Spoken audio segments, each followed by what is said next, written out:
Today I am here with author of A Long Way Gone, Ishmael Bea. Thank you for having me. It's a pleasure to be here. Today we're going to interview him to talk about the cultures he experienced through his life that he documented in A Long Way Gone. There is many cultures that he talks about. Yes, in the book I told about a lot of different experiences, and I believe that there was about 5 different cultures that I had to experience. So the first one was before the war. I was in Machujong with my family. It was a very happy, relaxed situation that I was in, and I went to school every day with my friends. I loved to go to school and learn. I listened to hip-hop and I performed hip-hop with my friends. All in all, it was just, I had a regular childhood growing up until the point of the war beginning. And so, Ishmael, after that, then that was when the war began, wasn't it? Yes, it was. And that began a whole different culture for me, because the culture that I now was in was running from the war. And it was a very hectic situation. Me and my friends would just walk all night long and try to find food during the day. We were just walking, trying to get away from the war, also walking, trying to find our families.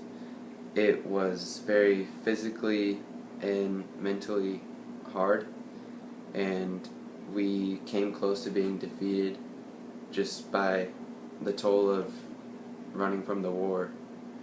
So it's just culture. Alright. And then I believe you got into the war, and I can't imagine how things changed for you after that. Yes, I think the third culture that I express in this book is while I am actually in the war. I got to the culture was all I know is war. And I was a child soldier against the rebel army. It was very hard at first to pick up a gun, shoot people, just can't imagine, but eventually the daily routine was just killing people and taking drugs and killing people again.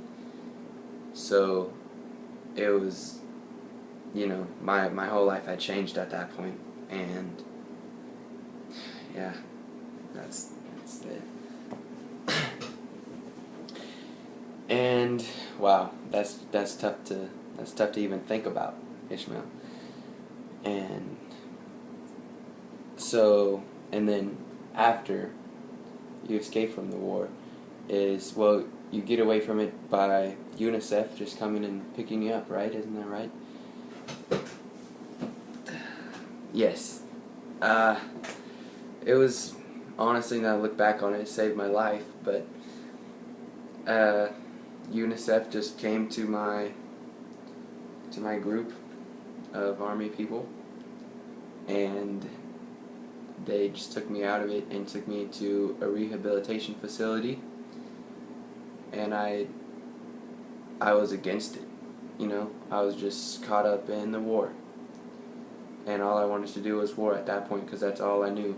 So, and that's what every kid there wanted to do. And it was a very high-strung center that they ran. It was just everyone, all they knew was war. So eventually, after things started to calm down, it became a very helpful place, and the people there were very friendly, and they helped me turned my life around, honestly. So I just can't thank them enough, you know. And the last cultural experience I think you voice in this book would be after you get out of the rehabilitation center, and there's a lot that goes on there. So why don't you just share that last thing with us? Yes, the last culture I believe I experienced was just the rehabilitation center set up for me to go to the United Nations to talk about